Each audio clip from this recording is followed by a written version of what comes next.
Hello नमस्कार दोस्तों। Welcome to my YouTube channel exam अध्ययन।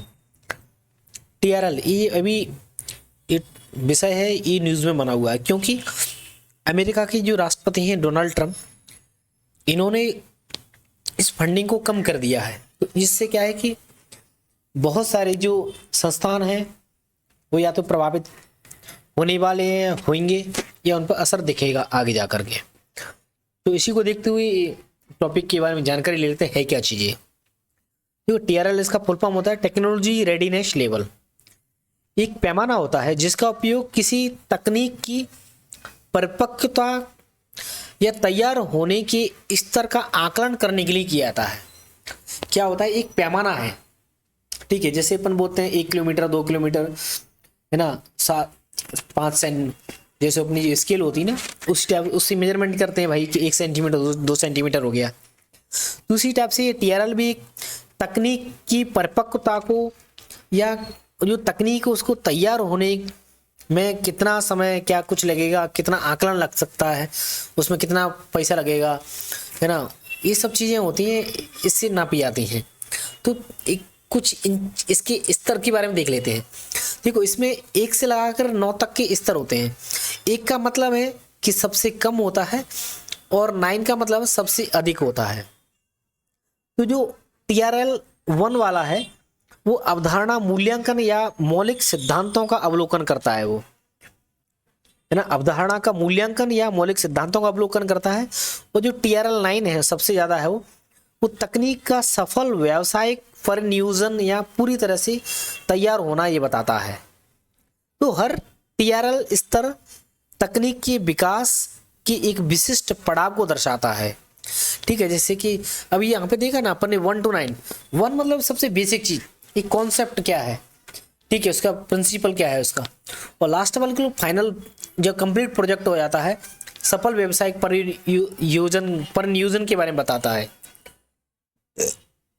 तो यही है कि जैसे शुरुआती विचार होता है, फिर प्रयोगशाला में परीक्षण होता है, प्रोटोटाइप बनते हैं, वो अंत में बाजार या फील्ड में उसकी तैनाती होती है। तो इस टाइप से हर किसी चीज़ की वस्तु की गुजरने की प्रक्रिया होती है, तो वही बताता है।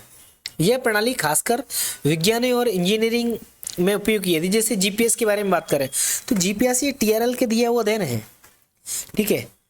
तो ताकि किसी भी बहुत सारे किसी भी चीज़ को मान लो तो किसी भी नई तकनीक की विकास यात्रा को वस्तुनिष्ठ तरीके से मापा जा सकता है। अब अपन बात करते हैं कि इसको बढ़ाया कैसे जाए, किसी प्रौद्योगिकी का टेक्नोलॉजी का टीआरएल कैसे बढ़ाया जाए। देखो, किसी प्रौद्योगिकी का टीआरएल बता दिया, टेक्नोलॉजी रेडीनेस लेवल होता है।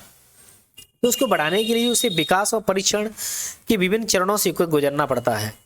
तो जो तकनीक की परिपक्वता को बढ़ाता है उसके बहुत सारे कदम हैं जिसको अपन देख लेते हैं। देखो, मूल शोध से प्रारंभ करते हैं अपन। पहले भाई उसके जो मूल शोध है, बिल्कुल उसकी जड़ है, उसको खोजना है। तो सबसे पहले तकनीक के मौलिक सिद्धांतों का अध्ययन करना है और पुष्टि करना है, जो टीआरएल 1 और 2 में होता है। यदि बात करता हूँ प्रयोगशाला के परीक्षण के बारे में, तो तकनीक के प्रारंभिक मॉडल बनाए जाएं, उसे कंट्रोल किया जाए और पर्यावरण में से परखें उसको। ये तीनों 4 दिखाता है। तो प्रोटोटाइप विकसित करें, ये प्रयोगशाला से परीक्षण के बाद में तकनीक का प्रोटोटाइप तैयार करना है, उसे सीमित वातावरण में रखना है। ये 5 और 6 होता है यहाँ पे। और क्षेत्र परीक्षण और सत्यापन के बारे में बात करें तो प्रोटोटाइप को वास्तविक या निकट वास्तविक परिस्थितियों में परीक्षण करना होता है। इसमें 7 और 8 आते हैं। 9 के बारे में देखा ही था अपन ने, व्यावसायिकीकरण। तो अंत में तकनीक को व्यावसायिक या व्यवहारिक रूप से लागू करना है, बिल्कुल तैयार हो चुका मार्केट में उसको लाना है, तो टीआरएल 9 होता है वो। अन्य महत्वपूर्ण कारक क्या है कि निरंतर फीडबैक की जरूरत हुई। भाई किसी चीज़ में कमी होती है, मार्केट में आ गया तो पता तो रहता है इसके क्या प्रॉन्स है, क्या कौन से हैं, इसके क्या लाभ है, क्या हानि है, क्या इसके नकारात्मक प्रभाव है, क्या सकारात्मक प्रभाव है। तो निरंतर फीडबैक और सुधार से तकनीक की विश्वसनीयता बढ़ती है और तकनीकी खतरों और चुनौतियों का समाधान करना जरूरी होता है। तो सहायक उपकरण, मानव संसाधन और वित्तीय संसाधन उपलब्ध कराना होता है। तो इस प्रक्रिया में उपयोगी प्रायोगिक डाटा और फील्ड परीक्षण के परिणाम उद्योग और सहभागिता और गुणवत्ता नियंत्रण का सहारा लेकर तकनीक की तत्परता स्तर बढ़ाई जाती है। इस प्रकार 7वीं से 9वीं जो टीआरएल का लेवल होता है उसके पहुंचने के लिए तकनीक का व्यापक परीक्षण और सुधार अनिवार्य होते हैं। Thank you. जय हिंद, जय भारत। ये छोटा सा टॉपिक था।